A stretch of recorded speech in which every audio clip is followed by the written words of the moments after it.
السلام علیکم، کیسے ہیں آپ سب؟ امید کرتی ہوں خیریت سے ہوں گے۔ آج کی ہماری کہانی ہے روشن رستے۔ نظر سے ہم سعید صاحب کتنے دن ہو گئے ہیں سمرا نے ہمارے ساتھ بیٹھ کر نہ تو کھانا کھایا ہے نہ ہی کوئی بات کی ہے، مسز سعید نے افسردگی سے شوہر کی جانب دیکھتے ہوئے کہا۔ سعید صاحب نے کافی کا کپ میز پر رکھتے ہوئے پرسوچ نظروں سے بیوی کی جانب دیکھا اور اٹھ کر ان کے برابر بیٹھ گئے۔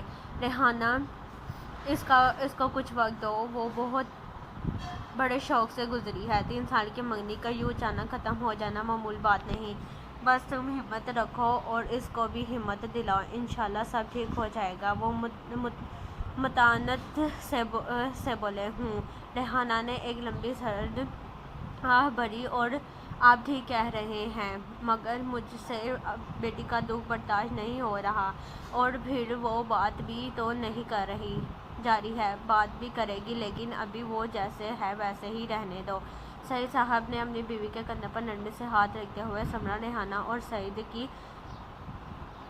اکلوتی بیٹی تھی اور حد سے زیادہ لاڈلی، پروفیشن کے اعتبار سے بینکر تھی۔ 3 سال قبل اس کی منگنی اس کی پسند سے اس کے کولیگ فیصل سے طے پائی تھی۔ دونوں خاندان خوش تھے، جلد شادی کی تیاری شروع ہونے والی تھی کہ اچانک فیصل بنا کچھ بتائے US سے چلا گیا، اور وہاں پہنچ کر بذریعہ فون سمرا کو بتا دیا کہ وہ اب اس کا انتظار نہ کرے، کیونکہ وہ اب واپس نہیں آئے گا۔ گرین کارڈ کے حصول کے لیے اس کو وہیں شادی بھی کرنی ہوگی۔ فیصل کے گھر والے جہاں شرمندہ تھے بیٹے کی اس حرکت پر، وہاں انہیں بہت دکھ بھی تھا کہ سمرا جیسی اچھی لڑکی اب ان کی بہو نہیں بنے گی۔ سمرا کے والدین کے لیے بھی یہ خبر کسی بم دھماکے سے کم نہ تھی، لیکن اس سے بھی بڑھ کر اس کے لیے مسئلہ سمرا کی خاموشی تھی۔ جاب سے اس نے ریزائن کر دیا تھا اور سارا دن کمرے میں بند رہتی۔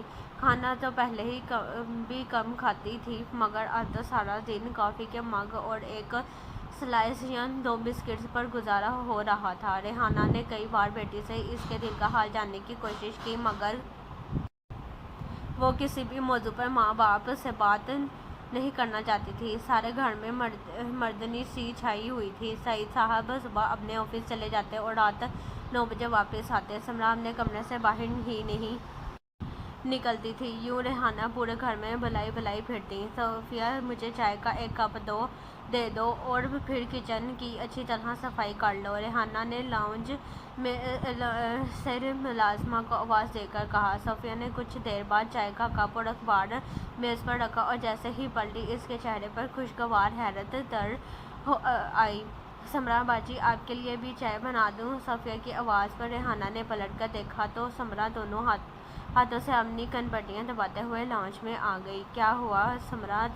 سر میں درد ہے؟ ریحانہ نے پیار سے سمرا کا ہاتھ تھام کر اس کو اپنے پاس صوفے پر بٹھاتے ہوئے کہا۔ امی، سر پھٹا جا رہا ہے، درد اتنا شدید ہے کہ مجھے کچھ نظر بھی نہیں آ رہا۔ صوفیہ، جاؤ میرے کمرے سے ڈابر آملہ ہیئر آئل کی بوتل لے آؤ۔ ریحانہ نے صوفیہ کو جلدی جانے کا اشارہ کیا۔ امی، تیل نہیں لگاؤں گی، سمرا نے ماں کی طرف دیکھتے ہوئے کہا۔ آپ جانتی تو ہیں تیل کے چپچپے پن سے مجھے الجھن ہوتی ہے۔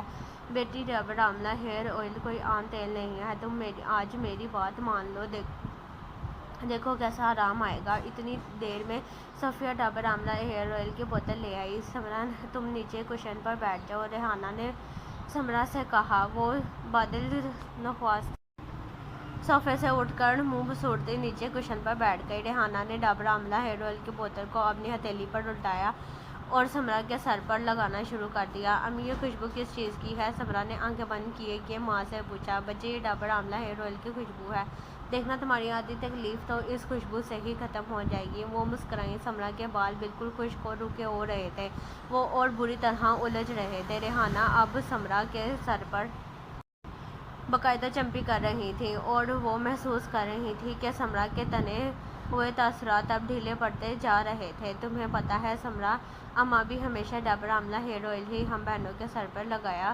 کرتی تھیں، اور جیسے تمہیں اس کی خوشبو اچھی لگی، مجھے بھی یہ خوشبو بے حد پسند ہے، آخر اماں کی بھی تو یاد دلاتی ہے، ریحانہ نے بیٹی کے بالوں کی نوکوں پر پیار سے آئل لگاتے ہوئے کہا۔ سمرا نے اپنے پاؤں پسار کر ان پر تکیہ رکھتے ہوئے ماں سے کہا۔ امی، صوفیہ سے کہیں مجھے کافی بنا دیں۔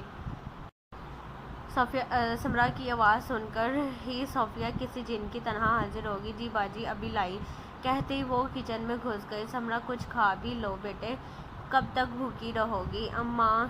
ماں تھی نا، بیٹی کے دکھ پر اس سے زیادہ دکھی تھی۔ امی زور سے چمپی کیجیے، بہت آرام مل رہا ہے۔ سمرا نے ماں کی بات سنی انسنی کر کے کہا، تمہیں پتہ ہے سمرا، تمہارے ابو سے شادی سے پہلے میری بات میرے تایا زاد سے طے تھی کیا؟ سمرا نے حیرت سے سر گھما کر ماں کو دیکھا۔ ہاں بیٹے، 6 سال ہماری بات پکی رہی، پھر انہیں اپنی پڑوسن سے عشق ہو گیا اور تمہارے نانا نے منگنی توڑ کر تمہارے ابو سے نکاح کر دیا۔ کچھ دن میں افسردہ رہی، پھر اماں کے سمجھانے پر عقل میں یہ بات آ گئی کہ جو آپ کا تھا ہی نہیں اس کے لیے کیا رونا۔ اس زمانے میں میرے بھی سر میں بہت درد رہتا تھا، آنکھیں جلتی رہتی تھیں۔ تمہاری نانی روز میرے سر پر ڈابر آملہ ہیئر آئل لگاتی تھی۔ میں تو اتنی اچھی چمپی کرتی نہیں، لیکن نہیں، وہ جو کرتی تھی بس سر درد بھی بھاگ گیا اور پھر کبھی نہیں ہوا۔ ریحانہ کھل کر مسکرائیں، امی ابو نے کبھی آپ سے ایسی کوئی بات نہیں کی جس سے آپ کے سر میں درد ہو؟ سمرا نے ہنس کر ماں کو دیکھا اور بیٹی کو کتنے دنوں کے بعد یوں کھل کر ہنستا دیکھ کر ریحانہ کی آنکھیں نم ہو گئیں۔ میری جان، یہ بتاؤ گھر میں ڈابر آملہ ہیئر آئل کی چمپی زیادہ کون کرواتا ہے؟ ابو۔ سمرا نے مسکراتی نگاہوں سے ماں کو دیکھا اور دونوں ماں بیٹی کھلکھلا کر ہنس پڑیں۔ امی، سر درد بالکل ختم ہو گیا، آپ میرے لیے اچھا سا ناشتہ بنوائیں، آج میں پیٹ بھر کر کھاؤں گی۔ اور ریحانہ نے پیار سے سمرا کے سر پر چپت لگائی اور ڈابر آملہ ہیئر آئل کی بوتل کو چوم کر دھیرے سے کہا، تم ہی تو میرے گھر کی خوشبوؤں کی ضامن